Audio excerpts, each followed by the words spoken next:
This is Antoine from SheetsFinance, and welcome back to a new video where today we'll be diving into the new insider transaction and insider statistic parameters for the main SheetsFinance function.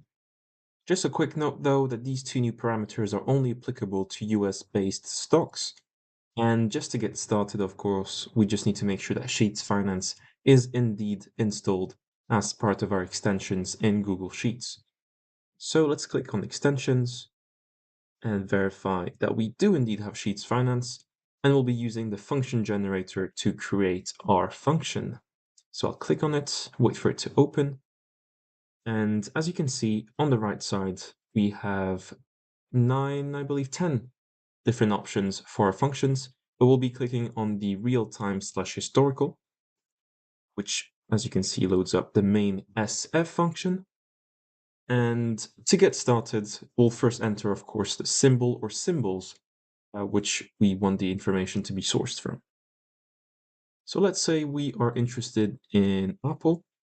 We can either, of course, type it straight into the cell here, or even better, we can type Apple in any kind of cell. So here I've typed it in the cell B3 and have that cell referenced so that if you have multiple functions, they can all reference one single cell for the ticker instead of having to manually type Apple for all the different functions. So this can save you a bit of time. Once this is done, we will now open up the data type area, scroll all the way down to our insider transaction and insider statistics. As you can see, they have the new label with a couple of others like sector and industry PE, which you can further explore either through the documentation or by playing around in your Google Sheets. But this time we'll first select insider transactions to have a deeper view. So this opens up the subtype or date dropdowns, where if we click on the subtype, we have the ability to filter down to different columns of information. But in our case, we'll just click all to have a look at every single metric. And you also have the ability to fetch a certain time period for the insider transaction data. Naturally, if you leave it blank, it will fetch the latest year, which is 2024 in our case. And the final bit is the options where you can toggle to exclude any header items or reverse the order in which the data appears. Right, with all that said, let's select any random cell, let's say C2, and click on Generate. While the function is now loading up, I'll close up the function generator, and we'll go through each column briefly as we have a look at what the insider parameter goes into. So for the first column, we have the transaction date in which the transaction has occurred, along with who the insider has been associated with that transaction. So the second column naturally looks at their name, what their role is in the company. So in this case, again, we're looking at Apple. So this can go along with different roles like CEO, COO, principal, director, vice president, senior vice president, and a couple of other leadership or management positions. Of course, we also have the number of securities that that particular individual holds, along with the name of the security. So that can be common stock, preferred stock, restricted stock units, and other types of securities that aren't tradable to a typical investor. Following on, we also have the transaction types. So there are 6 main types going S for sale, G for gift, M for exempt, F for in kind. So that's when there is an exchange of stock for another stock or another non-monetary item, F for in kind, and we also have P for purchase and A for award. So that's when that particular insider has been awarded the stocks and shares associated with the company. When available, we also have the price or the average price for the transactions that have occurred in this filing for the insider transaction, along with whether it is a acquisition, so a purchase, or a disposal or a sale, presented by D and A. Moving on to the right, we also have the number of securities actually being transferred or transacted in either the acquisition and disposal.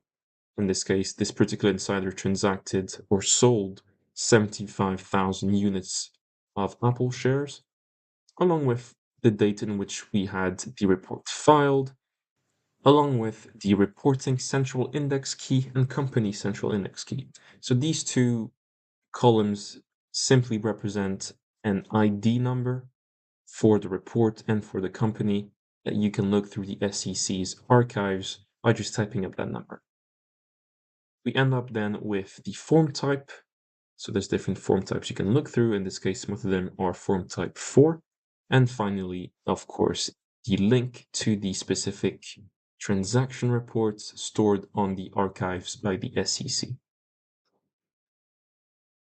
So with all that said, we'll now be looking at the insider statistics function, which summarizes most of these key pieces of information. So I'm opening up the function generator anew. We'll just wait while it opens. Right, let's reselect real-time/historical, open up the drop-down for type, scroll the way down for insider statistics, and re-enable all subtypes because we want to look at absolutely everything included, and we'll leave the date blank so that it fetches the latest information. Let's replace our previous function. Oh, of course, I forgot to refer to the ticker name Apple, which is of course in cell B3, as we did earlier. Right, let's me regenerate the function, generate. Perfect, and I'll close up the function generator again so that we can have a closer look. So the insider statistics parameter gives you information about purchases, sales for the recent 4 quarters. So from left to right, we also have the year, the quarter in which the purchases and sales have been associated with. So this allows you to have a deeper insight into when insiders were more active, were they more likely to buy or sell, along with, of course, the buy and sell ratio. And finishing off further to the right, we have the average units of stocks that were sold, along with the average unit of items that were bought, total amount sold, total amount bought, and some small information on the P and S types for the appropriate insider transactions. So this is a much simpler parameter, giving you a summarized overview of the insider transactions. So naturally, if you want to have a more in-depth look, then please feel free to use insider as the parameter, and of course accompany it with the summarizing version of it, which is insider stats. So with all that said and done, we've had a brief look at both new parameters in SheetsFinance, and if you want to have a much more detailed view, please review the documentation page on our website, which has a plethora of information to help you guide and understand what each column does in more detail. So with that, thank you for watching, and I'll see you in our next video.